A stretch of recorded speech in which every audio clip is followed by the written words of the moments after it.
Bonjour les amis des oiseaux, je fais cette 115e vidéo, qui est la suite de la précédente. La précédente où je vous avais beaucoup parlé des conditions euh, de post-préparation à la reproduction. Voilà. Nous sommes maintenant fin novembre, donc je vais vous montrer les tout derniers détails que je fais. Euh, voilà, alors je vais vous montrer le dernier canari que j'ai eu, donc le rouge, le fameux rouge. Voilà, il est magnifique. Et donc sa femelle, voilà, sur une femelle jaune, qui devrait me donner la souche rouge plus tard. Voilà, alors bon, je vais pas revenir sur la nourriture, voilà, à voir la précédente. Donc nous sommes fin novembre. La reproduction, c'est donc pour janvier. Alors, je voulais aussi faire une petite mise au point sur la reproduction au mois de janvier des canaris, parce que je vois souvent des éleveurs qui euh, expliquent qu'il y a une plus-value sur les oiseaux au mois de janvier. Quand on les fait reproduire au mois de janvier, c'est totalement faux.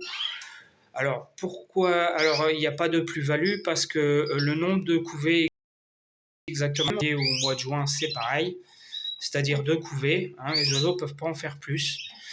J'ai essayé 3 couvées, mais jusqu'à présent, j'y suis jamais arrivé. Donc voilà. Donc ça commence en janvier, ça se termine au mois d'avril, hein, et pas jusqu'au mois de septembre comme certains essayent de faire croire. D'autre part, il n'y a pas de plus-value dans le sens où les oiseaux qui soient nés au mois de janvier ou au mois de... Si on les revend, mais ils sont pas plus chers, pas moins chers, ils sont pareils. Donc il n'y a aucune plus-value, il n'y a aucun avantage. Alors pourquoi je les fais reproduire au mois de janvier? Parce que en fait c'est le moment où je suis, janvier-février, c'est le moment où je suis le plus souvent chez moi. Donc ça m'arrange, voilà. Ça permet d'être souvent chez soi et du coup de voir vos oiseaux, de les suivre comme il faut pour voir les œufs, etc. Puisqu'il faut, quand on fait un élevage de canaris, il faut quand même être souvent chez soi. Il faut souvent surveiller, il faut les observer beaucoup, hein. Voilà, je vous montre quelques-uns. Voilà, des canaris. Bon, là, je les ai pas nettoyés encore. Voilà, je les nettoie à peu près une fois par semaine. Alors, je nettoie une fois par semaine pour les canaris et deux fois par semaine les verdiers et chardonnay. Voilà, alors, la nouveauté en cette fin, je reviens donc à ma vidéo, la nouveauté en cette fin de novembre, c'est que donc j'ai mis, alors, voilà, mon dispositif d'installation.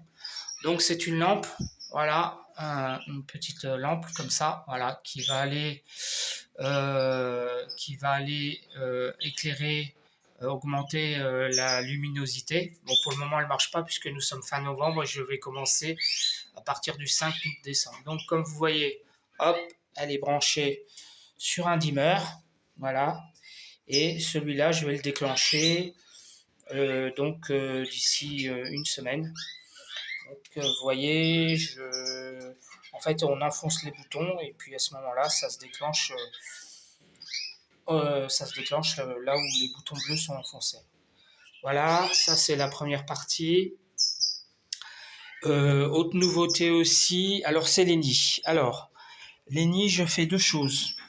D'une part, j'ai commencé à mettre, alors, contrairement à ce que certains font, je mets pas de branches enfin je mets pas de matériaux dans la cage. Je les mets directement dans le nid, vous voyez comme ça. Voilà. Et en fait, les oiseaux, je les mets un peu n'importe comment, et ensuite les oiseaux se serrent, la femelle enlèvera tout et refera un nid comme il faut. Voilà, j'ai toujours fait comme ça. Donc, bien sûr, j'ai protégé les nids. Et à l'intérieur, je vais vous montrer. Donc, ça, c'est le soubassement. C'est-à-dire, en fait, c'est la partie avec de la mousse verte. Voilà, j'espère que vous voyez bien la mousse. Voilà. Donc, c'est de la mousse très facile à trouver, qu'on peut trouver dans les pelouses, sur les chemins, sur les pierres. Enfin voilà. Donc vous le prenez, vous laissez sécher. Voilà. Donc je l'ai mis dedans, vous voyez. Et puis après, je vais rajouter de la charpie, comme ici. Vous voyez. Tac, voilà, j'ai mis celui-là. Donc ensuite, je remets de la charpie par-dessus, un petit peu comme ils font dans la nature. Voilà, c'est un peu n'importe quoi, hein, mais c'est pas le but de faire leur nid à la place, c'est surtout pour les habituer, les inciter à faire le nid en fait. Donc je mets de la charpie, un petit peu de paille, de la mousse, parce que dans la nature, ils font le soubassement du nid dans la nature est fait à partir de mousse, hein, chez les fragilidés, chardonnerets, bouvreuils, voilà. Donc là, en fait, je fais, voilà, je copie la nature. Et puis, comme vous voyez, donc le nid est bien protégé avec ce petit carton, avec une pince, voilà. Voyez. Voilà. Et là, vous entendez mes canaris qui chantent. Voilà, ils chantent de plus en plus là, un peu comme s'ils sentaient la situation qui va bientôt changer. Voilà,